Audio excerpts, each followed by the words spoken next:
Hey there everyone, it's Mr. Lane, here to introduce you to the art from ancient Egypt. This will be part one of our lecture, in which we will focus on the male rulers, and then part two will be a continuation where we will discuss some of the female rulers. Take good notes, and let's begin.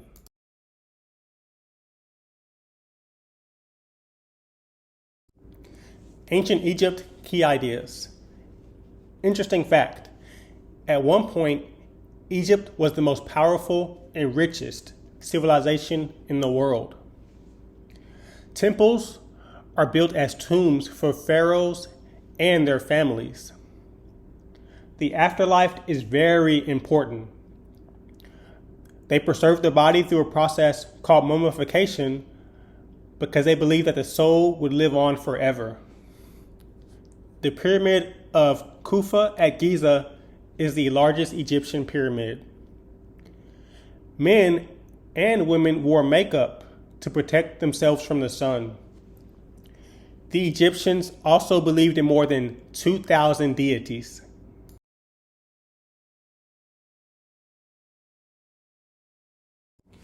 Here's a list of key terms that you will learn about throughout the lecture.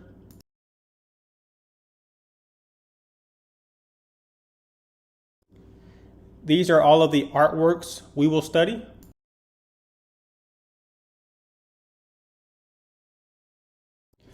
Ancient Egypt is a big part of our popular culture, including movies like The Mummy that was made in 1999.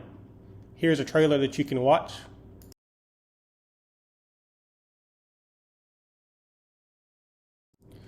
On the left is a photograph of the Nile, and on the right you can see a map that also shows the Nile. The term Nile for the Egyptians meant the land of black earth. It's a reference to the rich soil that was deposited by the annual floods of the river. For the Egyptians, the Nile was the essence of nature's living forces, the sole reason for the existence of one of the ancient world's great civilizations. Upper Egypt, as you can see on the map, is comprised of the southern upstream part of the Nile Valley, has grassland for hunting, and major finds come from here. Lower Egypt, you can see at the top of the map in the green section, the northern Egypt soil of the Nile Delta islands was good for agriculture.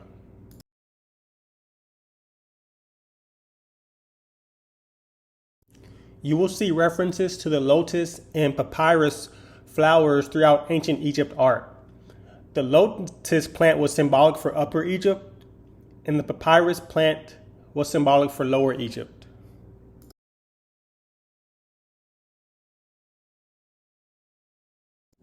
This 19th century print shows the levels to which the annual Nile floods could rise. The sculptures are the famous colossi of Memnon and stood at the gate of a now destroyed temple located in the Theban necropolis in Luxor, Upper Egypt.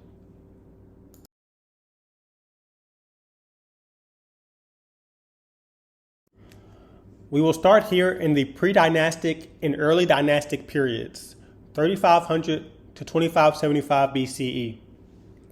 A dynasty is defined as a sequence of rulers from the same family, stock, or group. The prehistoric beginnings of Egyptian civilization predate writing and are consequently obscure. Nevertheless, tantalizing remains of tombs, paintings, pottery, and other artifacts attest to the existence of a sophisticated culture in the banks of the Nile around 3500 BCE.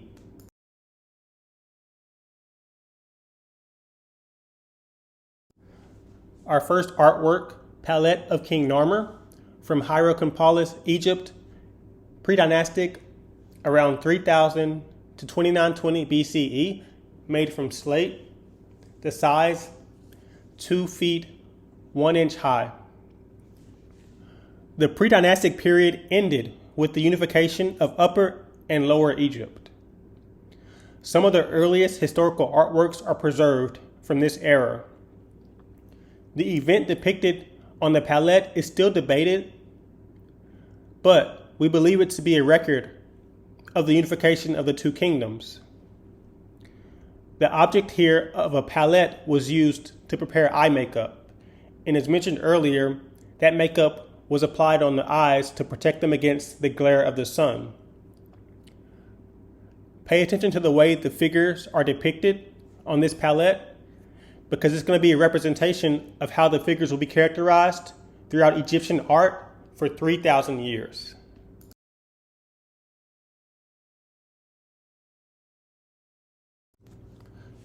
At the top of this side of the palette, we see the head of goddesses, two heads.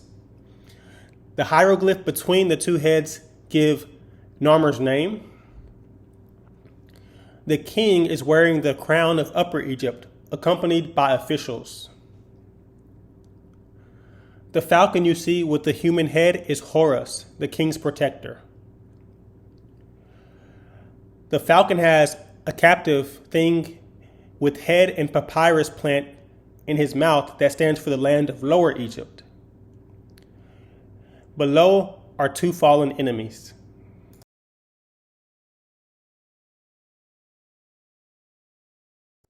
The two long-necked felines that you see on the front here form a circle which would have held the makeup. Cats were considered to be a sacred animal by the ancient Egyptians. It's thought that most families kept a cat as a pet, which they believed would bring the household good luck. The necks of the cats are interconnected, which may be a reference to Egyptians' unification. The upper section, you see the king who wears the red crown of Lower Egypt. Right below the goddess head on the left, top left.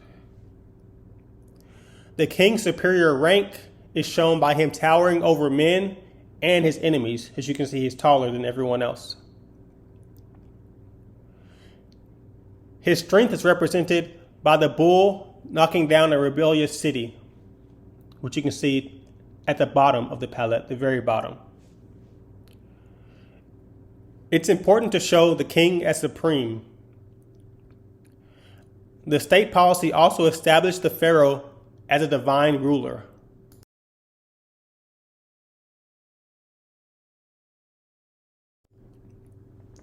Here's a detailed explanation of what's happening within each section for you to read over.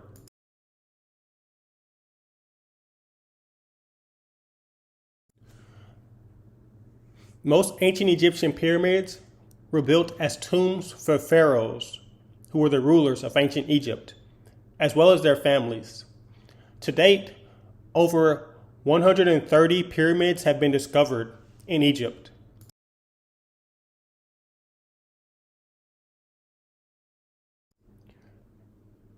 Here are just a few examples of what has been found in Egyptian tombs.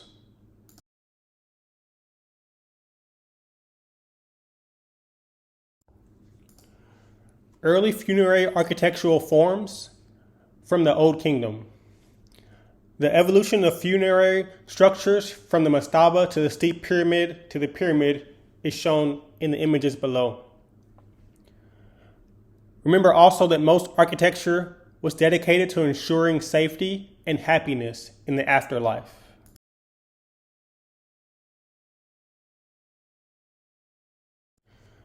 The mysterious Ben stone.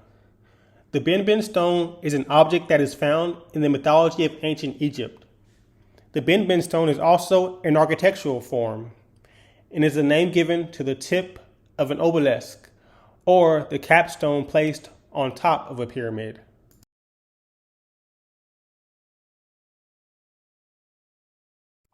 A mastaba is a rectangular brick or stone structure with sloping sides erected underground. The concept of a ka, which is like a life source or soul, the Egyptians believed that a person was accompanied by a ka, which on death of the body could inhabit the corpse and live on forever. For the call to live securely, the Egyptians pursued the process of mummification. The main features of the mastaba was the chapel with a false door, as you can see here on the map, where the Ka would join the world of the living and partake in offerings.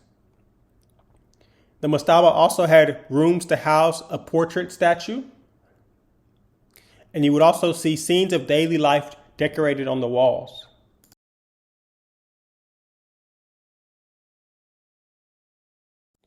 IMHOTEP stepped pyramid and mortuary precinct of Djoser, Saqqara, Egypt, Third Dynasty, around 2630 to 2611 BCE. IMHOTEP was the pharaoh's chancellor and high priest of the sun god. Also, he was the first artist whose name is recorded. A precinct, if you're not familiar, is an area within the walls or perceived boundaries of a particular building or place. Saqqara is the ancient necropolis, city of the dead. This is one of the oldest stone structures in Egypt.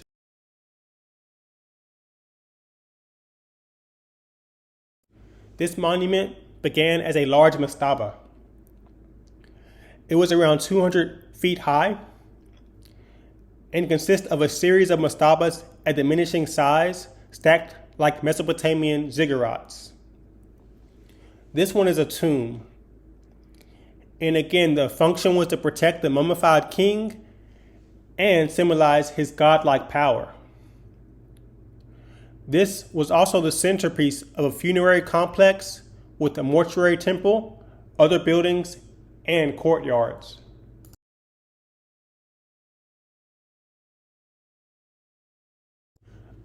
Underneath the pyramids, we would find rooms and galleries.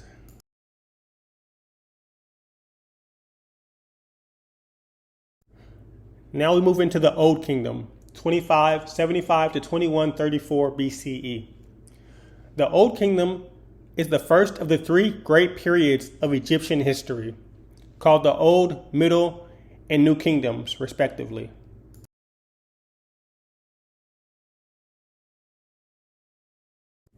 Great Pyramids, aerial view of the Fourth Dynasty pyramids looking north, Gizeh, Egypt. These were known as one of the seventh wonders of the world. We see three pyramids here that were built in 75 years. The tomb of pharaohs Khufu, Khafre, and Menkaure. Khufu's pyramid is the oldest and largest of the three. The height was 481 feet. The base length was 756 feet. And it was estimated to contain 2.3 million blocks of stone, each block said to weigh about 2.5 tons.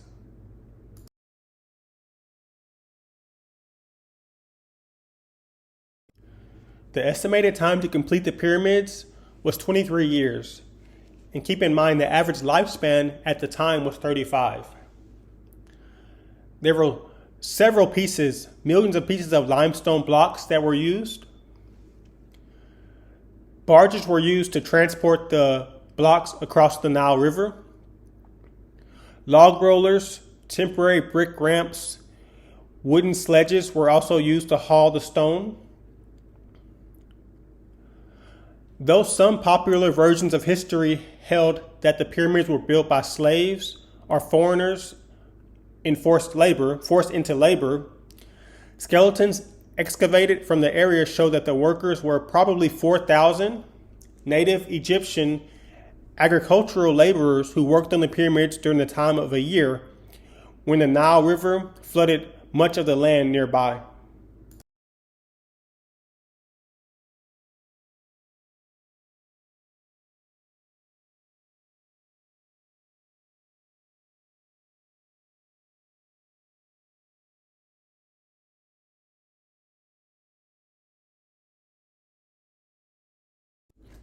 Here are some examples of 7 wonders of the world.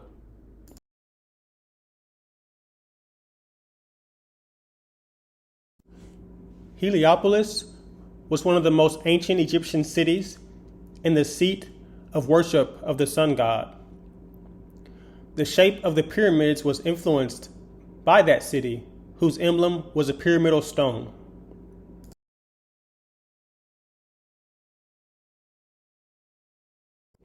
Here's a model of the pyramid complex.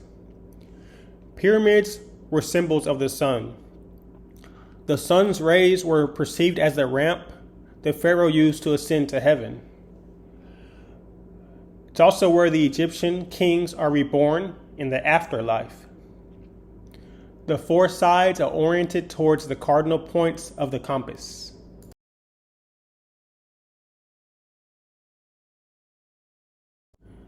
Everything that would have been found on the complex can be seen here.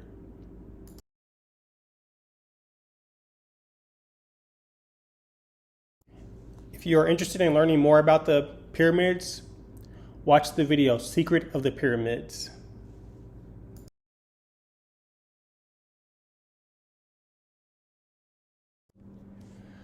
Great Sphinx with Pyramid of Khafre in the background. Gizeh, Egypt, Fourth Dynasty, around 2520 to 2494 BCE, made from sandstone and 65 feet high. This was the largest colossal statue in the ancient Near East and one of the world's largest monuments. The Sphinx is a lion with a human head associated with the sun god. It measures around 240 feet long and 66 feet high. It's also a spiritual guardian. This is a widely accepted theory about the Great Sphinx that suggests the statue was erected for the pharaoh Khafre. It's also unclear in what regard Egyptians held the Great Sphinx during the Old Kingdom, as there are few texts that discuss the statue. The Sphinx was actually buried in sand up to its shoulders until the early 1800s.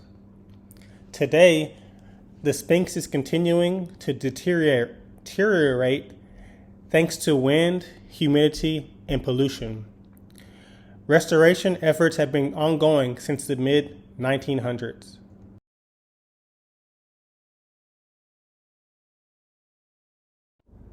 Khafre, enthroned, from Gizeh, Egypt, Fourth Dynasty, ca. 2520 to 2494 BCE, made from diorite, 5 feet 6 inches high. Since statues were intended to last eternally, they were made of hard substances like granite and diorite. Statues of the dead were set up to provide a dwelling place for the Ka in case the mummy disintegrated. This statue was part of a series of statues for the Pharaoh's Valley Temple near the Sphinx. Diorite was a very hard stone that was brought 400 miles down the Nile. On the throne here, there are two stylized lion bodies. Between the throne's legs are the lotus and papyrus plants that are symbolic of the united Egypt. The falcon god Horus, we also mentioned earlier, extends his protective wings above the pharaoh's head. Lastly, the pharaoh wears the royal false beard and also the headdress with cobra of kingship on front.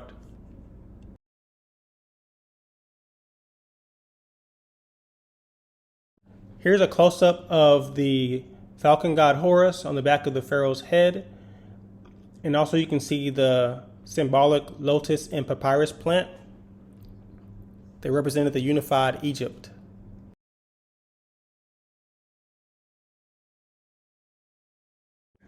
Here's Menkaure and his wife from Gizeh, Egypt, Fourth Dynasty, from around 2490 to 2472 BCE. It was made from greywacke, which was a type of sandstone.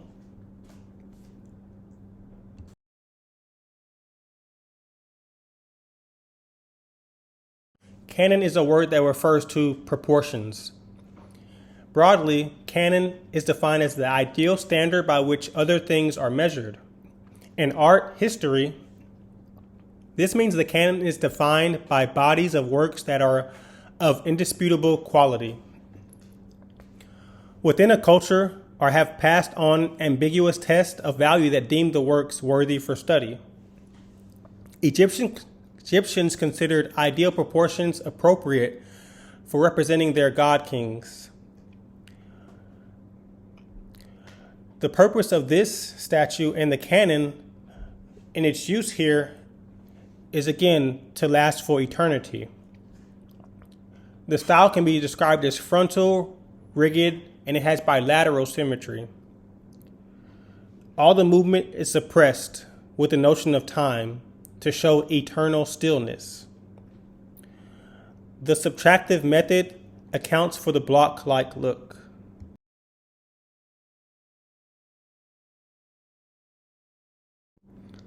The canon was not a perfect formula because in order for it to be seen as realistic or natural, body parts had to be distorted. For instance, the leg of Khafre is a little bit longer. His left leg is a little bit longer than his right leg.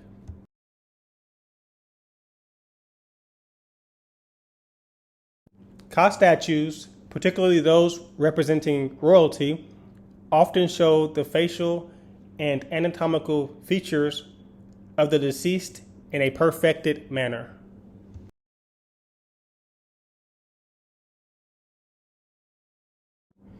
Many surviving statues served as Ka figures and performed an important function in the Egyptians' elaborate funerary practices.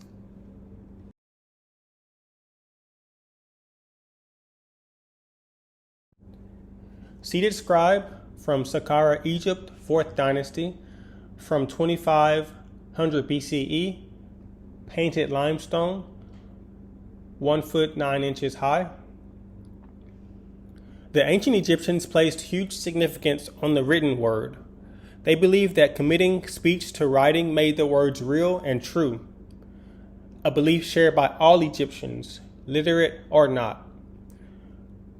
Although he occupied a position of honor in a largely illiterate society and performed a variety of official duties, the scribe was not as exalted a figure in the Egyptian hierarchy as the king, whose divinity made him superhuman. The sculpture portrayed this seated scribe with clear signs of aging. He is an intelligent and alert individual with a personality and sympathy seldom achieved at this early date.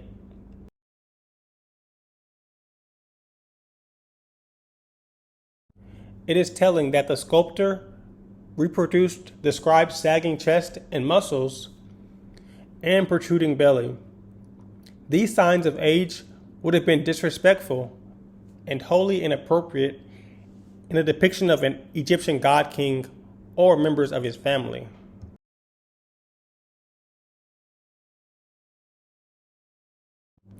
Next comes the Middle Kingdom from 2040 to 1640 BCE. We're not going to look at any art pieces from this kingdom, but here the Egyptian sculptures introduce a new, more emotional kind of royal portrait.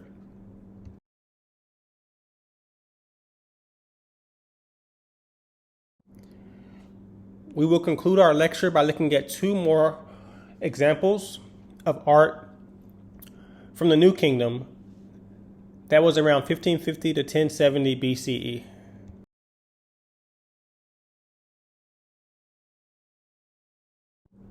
Mummy art. Here's a head of Ramses II from the Egyptian Museum in Cairo. The Egyptians perfected the science of embalming, which was done to provide a durable and receptible place for the deceased spirit, like the Ka, as we mentioned earlier.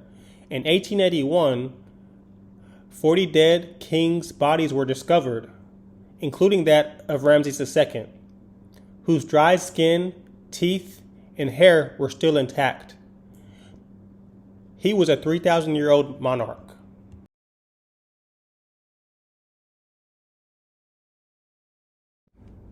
Here's the Judgment of Hunefer, detail of an illustrated Book of the Dead from the tomb of Hunefer, Thebes, Egypt, 19th Dynasty, around 1290 to 1275 BCE, and it's from a painted papyrus scroll.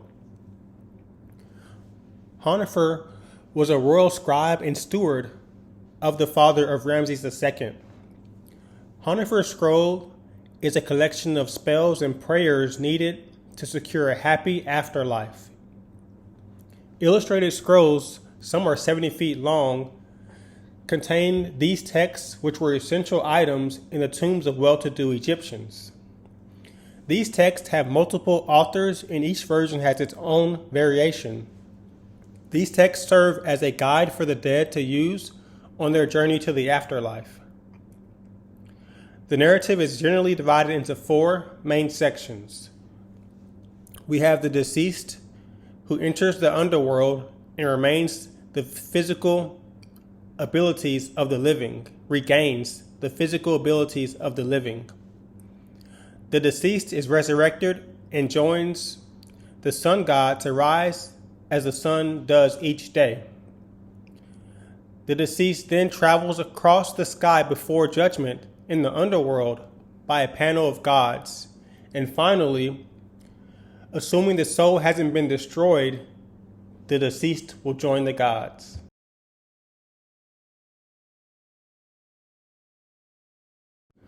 The gods of Osiris associated with resurrection, and Re was associated with the sun, star in the Book of the Dead. 42 additional gods appear to judge and test the newly departed.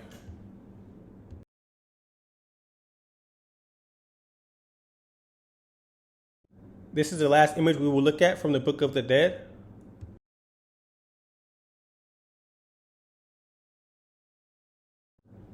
Finally, let's extend our sympathy to those impacted from Egypt's Arab Spring.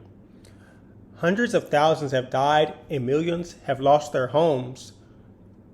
Freedom, justice, and human dignity. Egyptians took these 3 central concerns to the streets of their first protest rally on January 25, 2011. The following weeks were marked by further protest against the political and social conditions people had faced during the 30-year rule of President Hosni Mubarak. Peaceful activists, critics of the government, and many others remain in jail. Torture and other ill treatment is rife.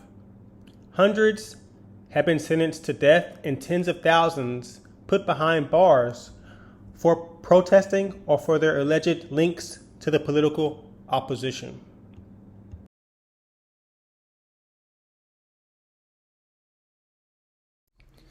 Thanks for watching, everyone. Tough times never last, but people do. Robert H. Scroller.